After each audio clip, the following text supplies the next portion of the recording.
Hi, my name is DeeDee Lake, and I'm with CrossRiver Media Publishing. And today I get the extreme joy to speak to one of our authors in the Abba's Lessons book that's coming out in October. This is Jarm Del Boccio. I Del hope I said her Boccio. name. Boccio. Del, Oh, I was yes, so close. no problem. Say right. Yarm is in North Carolina, and how are you doing? I am doing fine. We've had a nomad journey for about 16 months. Our home is finally going to be built. So we are doing well. We're just volunteering at Christian ministries until it's done. And it's been a great experience. So Awesome. it's been wonderful. So we're doing very well. That's awesome. So your story is called My Sinai Saga or Mhm, Saga, mhm. and you talk about riding a camel in this story, which I can totally understand. I've never ridden a camel. I've seen other people ride them, but I Mhm. haven't. And one of the lines you write in there that the camel's musky odor was memorable. Yes. I would imagine even today you could probably bring back that smell. Think Yes. about it. Yes, it was quite the experience. I love animals, and I love to ride horses, but of course, riding a camel is completely different. Even getting on the camel and staying on it is a challenge. But they're sure-footed. You wouldn't think so, but they're sure-footed. So I'm glad for that because going up to Mount Sinai, we had um, just a drop off at one point and going up, and it was dark. And I'm just thankful that the creature, my camel, my Mount Sinai camel, was sure-footed. So Yeah. it was quite the experience.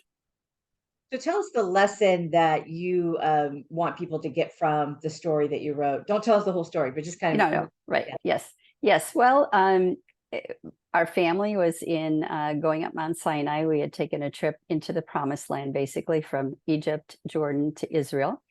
And one of the activities we did was, of course, we had to go up to Mount Sinai, supposedly the place where the Ten Commandments were given. So we went up by camel the first third of 2/3 of the way, and then we walked the rest of the way. But we got up at 3 in the morning and got on the camel. And I am afraid of heights.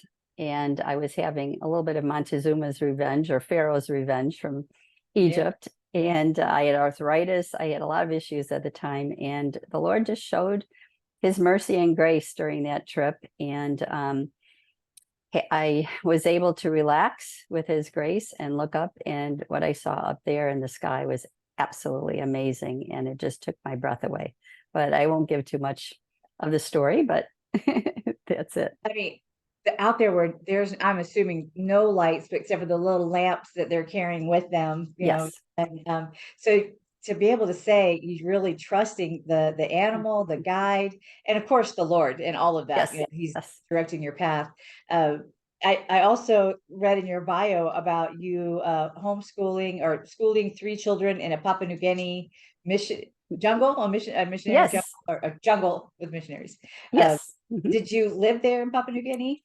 I did. I was there for 2 years and 3 months. And in both locations, we were literally in the bush. The first location for about 6 to 9 months, we had no electricity, no power of any kind.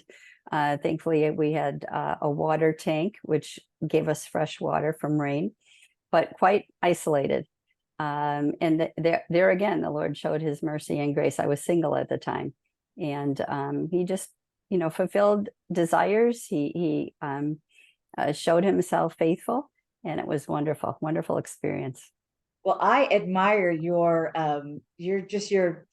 willingness and your courage, to go on all these different adventures. Because a lot of people are like, but you've done a great job with that. So that's awesome to see, and I'm sure that your journey has been filled with just wonderful things with the Mm, Lord. mm. What are you working on now?